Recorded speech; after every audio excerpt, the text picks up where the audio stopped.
출애굽에 등장하는 이스라엘 백성은 하나님의 은혜로 예속의 땅 애굽을 벗어나서 자유의 새 땅을 향하여 걸어갑니다. 그러나 새 땅으로 가는 길목에는 수많은 위험이 있었습니다. 그들은 애굽 군대의 다급한 추격으로부터 쫓겼습니다. 또한 앞에는 홍해 바다가 있습니다.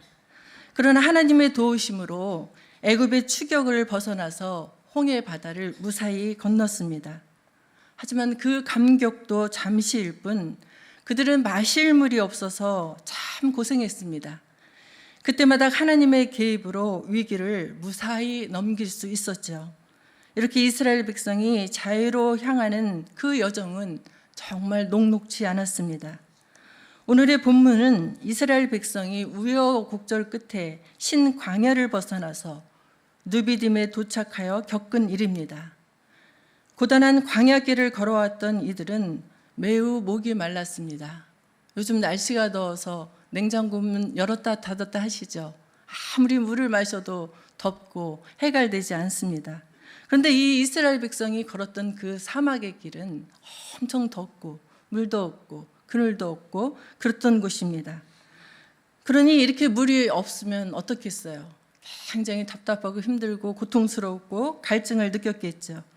그래서 백성들은 모세에게 마실 물을 달라고 하면서 원망을 합니다. 마치 이 기세를 봐서는 모세를 향해서 돌을 던질 것 같은 정말 기가 막힌 상황이 벌어지고 있습니다. 그때 하나님께서는 모세에게 호렙산 반석을 치면 샘물이 솟구칠 것이라고 말씀하셨습니다. 그리고 모세는 하나님의 말씀에 따라서 백성의 장로들이 보는 앞에서 반석에서 샘물이 솟아나게 해서 목마른 이들의 마른 목을 축이게 했습니다. 오늘 본문 말씀의 배경이 되는 장소는 누비딤입니다.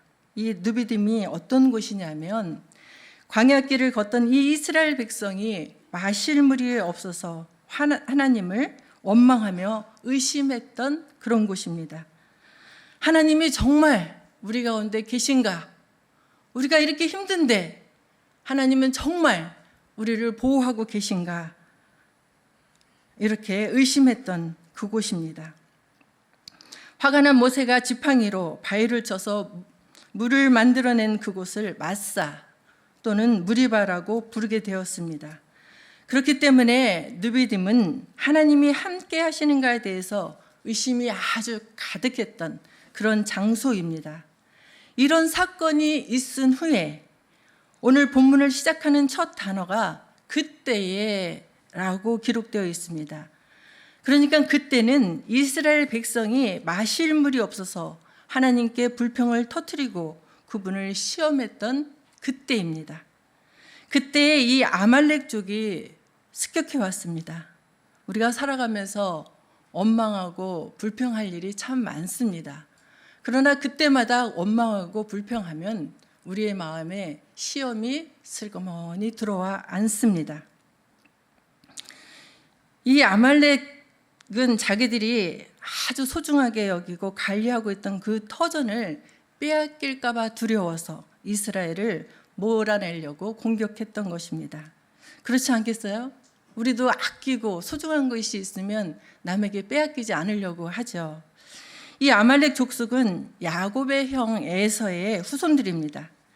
그들은 거칠고 약탈과 압제를 좋아하는 그런 족속이었습니다. 그들은 이스라엘 백성이 애굽에서 나와서 광야를 걸어갈 때 낙오된 그 연약한 사람들을 뒤에서 공격하고 무참히 살육했습니다. 뒤에서 공격했다. 참 비겁한 행동이죠. 이와 마찬가지로 영적 가나안인 천국을 바라보면서 광야와 같은 이 세상을 살아가는 성도들에게도 많은 어려움이 있습니다. 그리스도의 삶은 아무것도 없는 길을 쭉 직진해서 달리는 그런 삶이 아닙니다. 장애물을 넘으면서 달려야 하고 그런 또 달려야 하는 허들게임 같은 그런 삶이죠. 앞에 놓여진 장애물을 하나하나 넘고 또 넘어서 궁극적으로는 그리스도의 장성한 분량까지 도달하는 것입니다. 우리에게도 중간중간에 시험이 있습니다. 그러나 거기에 머물지 말고 승리의 주님을 바라보십시오. 9절 말씀을 보면 모세가 여호수에게 이르되 우리를 위하여 사람들을 택하여 나가서 아말렉과 싸우라. 내일 내가 하나님의 지팡이를 손에 잡고 산 꼭대기에 서리라. 모세는 여호수에게 전쟁을 할 수 있는 사람들을 택해서 내일의 전투에 대비하라고 말합니다. 그러면서 모세 자신은 하나님의 지팡이를 손에 잡고 산 꼭대기에 서겠다고 합니다. 산 꼭대기까지 올라가기는 쉽지 않죠. 산 오르는 거 참 어렵습니다. 그럼에도 불구하고 모세는 산에, 그것도 산 꼭대기에 서겠다 합니다. 모세는 엄청난 세력에 맞서서 오직 하나님의 지팡이를 손에 굳게 잡고 있는 겁니다. 누구의 지팡이요? 하나님의 지팡이. 내 지팡이가 아닙니다. 내 자신이 아닙니다. 오직 여호와 하나님의 지팡이를 손에 잡고 그리고 산 꼭대기에 서겠다 합니다.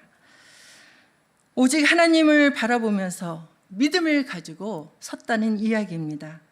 모세는 최후의 승리자가 누구인지 잘 알고 있습니다. 최후의 승리자는 하나님이십니다. 그 하나님을 향해서 서 있다는 겁니다. 우리는 누구를 향해서 계십니까? 모세는 지금까지 광야를 걸어오면서 광야의 그 숱한 위험에서 백성들을 보호하고 지켜준 힘은 하나님께로부터 오는 것임을 잘 알고 있습니다. 그래서 그는 하나님의 도우심을 청하러 올라간 것입니다. 여기서 모세가 손에 잡겠다고 말한 지팡이는 하나님이 함께 하신다는 상징입니다. 모세는 애굽의 술객들과 대결할 때도 그 지팡이를 들고 있었습니다. 호렙산에 반석을 쳐서 물이 솟아나게 한 것도 그 지팡이입니다. 모세는 그 지팡이를 잡고 산 꼭대기에 섭니다. 모세는 전능하시고 자비로우신 하나님 아버지를 향해서 눈을 고정했습니다. 시편 121편에 보면 이렇게 말씀합니다. 내가 산을 향하여 눈을 들리라. 나의 도움이 어디서 올고 나의 도움이 천지를 지으신 여호와에게서로다 했습니다. 우리의 도움은 어디서 옵니까? 천지를 지으신 그 여호와 하나님이 우리의 힘이 되십니다. 그렇습니다. 우리의 진정한 도움은 여호와 하나님께로부터 옵니다. 하나님은 이스라엘 백성의 고단한 광야 생활에서 필요한 모든 것을 공급해 주셨죠.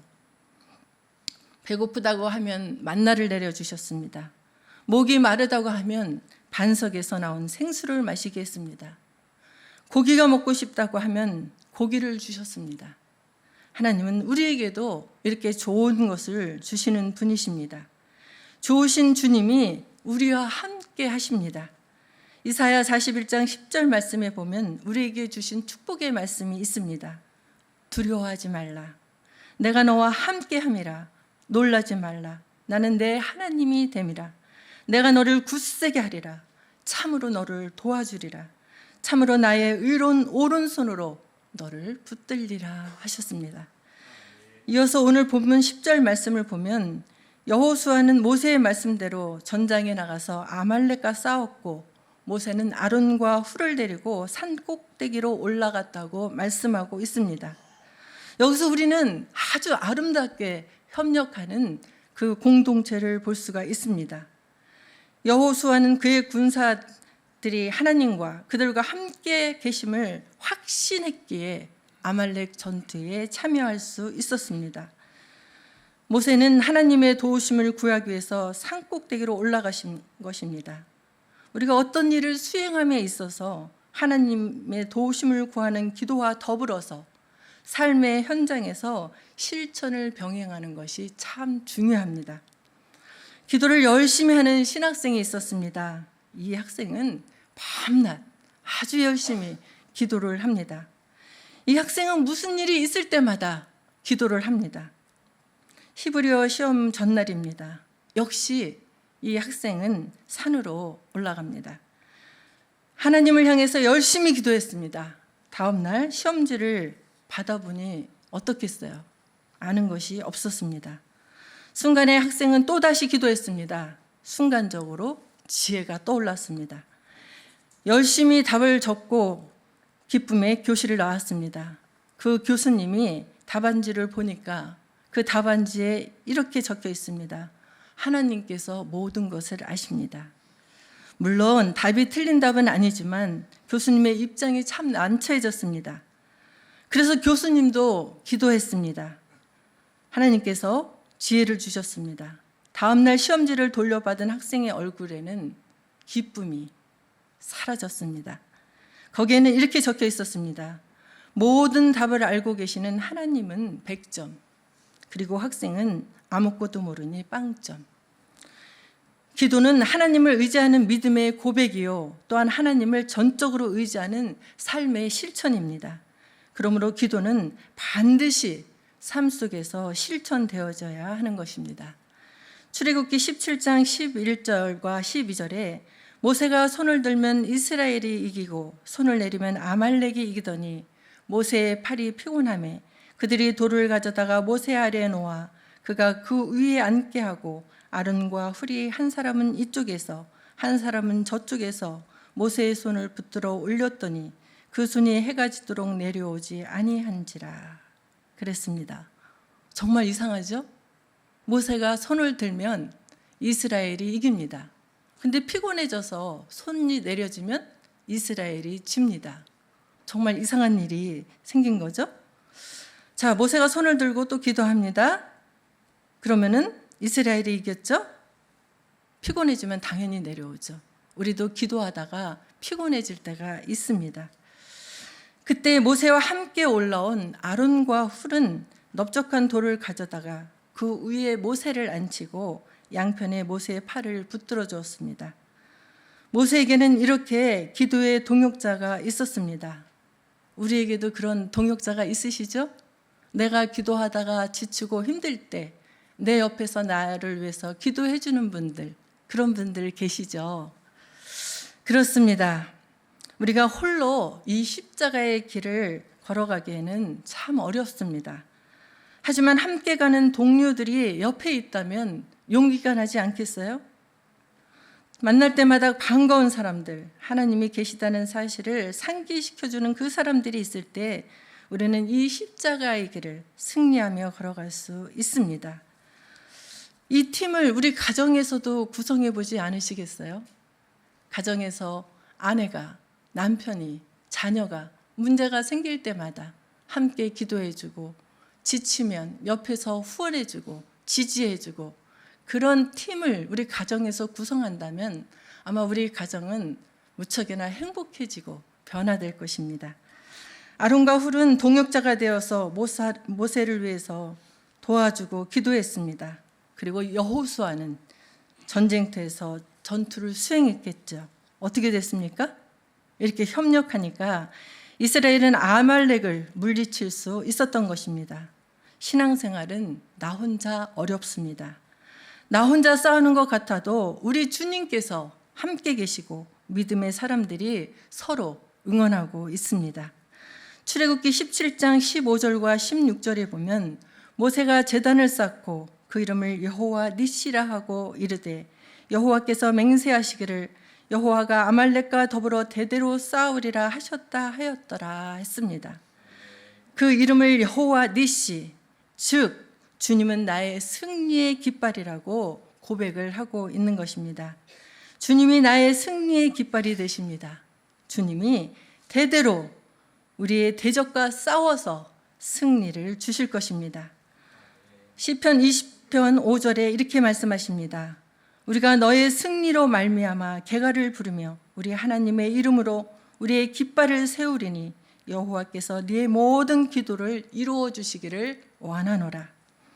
여기 계신 모든 분들의 기도가 속히 응답받는 축복된 삶이 이루어지기를 소망합니다. 얼마나 우리 주님 은혜가 감사한지요. 얼마나 주님의 은혜가 감사한지. 정말 주님께서 우리를 도와주시니까 우리에게 이와 같은 큰 은혜와 승리와 축복과 기적이 임하는 것입니다. 자, 이제 이스라엘 백성이 승리를 했습니다. 승리를 거두자마자 하나님은 모세에게 어떻게 승리를 했는지 책에 자세히 기록해서 기념하라고 말씀하십니다. 여호와께서 모세에게 이르시되 이것을 책에 기록하여 기념하게 하고 여호수아의 귀에 외워 들리라. 내가 아말렉을 없이하여 천하에서 기억도 못하게 하리라 하셨습니다. 그렇죠? 하나님은 과거에 우리가 어떻게 문제 앞에서 승리하게 하셨는지 그것을 기억하라는 겁니다. 우리의 승리의 깃발이 되시는 여호와께서 과거에 우리를 어떻게 도왔는지를 기억하라는 것입니다. 그것이 우리의 힘이기 때문에 그렇습니다. 그렇습니다. 승리는 이미 우리의 것입니다. 요한복음 16장 33절에 보면 우리의 대장이신 주님께서 이렇게 말씀하십니다. 세상에서는 너희가 환난을 당하나 담대하라. 담대하라. 내가 세상을 이기었노라. 그렇습니다. 우리 개개인은 약합니다. 홀로는 영적인 전투에서 승리하기 어렵습니다. 하지만 합력하여 선을 이루시는 주님의 능력이 우리와 함께하기에 우리는 승리할 수 있습니다. 우리가 익히 들어서 알고 있는 예화로 오늘 말씀을 정리하고자 합니다. 예수님이 우리를 얼마나 잘 아시고 인도하시는지를 깨닫게 해주는 그런 예화입니다. 어느 날 밤 한 사람이 꿈을 꿨습니다. 혹시 어제 무슨 꿈들을 꾸셨나요? 이 사람이 꿈을 꾸었는데 그 꿈속에서 그는 예수님과 해변을 산책하고 있었습니다. 그리고 하늘 저편에서는 그가 지금까지 어떻게 살아왔는지 그의 삶의 모든 장면들이 영화처럼 상영되고 있습니다. 각각의 장면마다 그는 모래 위에 새겨진 그 두 줄의 발자국을 발견할 수 있었습니다. 하나는 그의 것이고 다른 하나는 예수님의 발자국이었습니다. 그가 살아오는 동안에 예수님께서 언제나 그와 함께 걸어오셨던 것입니다. 마지막 장면이 펼쳐지고 있을 때쯤 문득 그는 길 위에 있는 발자국들이 어떤 때는 단지 한 줄밖에 나 있지 않았다는 것을 알았습니다. 그것은 그의 생애에서 가장 절망적이고 슬픈 시기마다 발자국이 한 사람의 발자국만 있었던 겁니다. 그래서 그는 예수님께 이렇게 따집니다. 예수님은 언제나 저와 함께 걸어갈 것이라고 약속하시지 않았습니까? 하지만 제 인생에서 가장 힘든 그 시기를 뒤돌아보니 거기에는 한 사람의 발자국밖에 없습니다. 저는 정말 그 이유를 알지 못하겠습니다. 왜 예수님은 정작 내가 그토록 예수님을 필요할 때에 그때 저를 버리셨습니까? 그때 예수님이 말씀하셨습니다. 얘야, 나는 너를 변함없이 사랑한단다. 결코 너를 한순간도 떠나지 않았단다. 내가 가장 힘들고 고통스러웠을 때마다 모래 위에 발자국이 한 사람밖에 없은 건 그때마다 너가 항상 힘들고 너무 지쳐 있는 것을 보고 내가 업고 걸어갔기 때문이란다.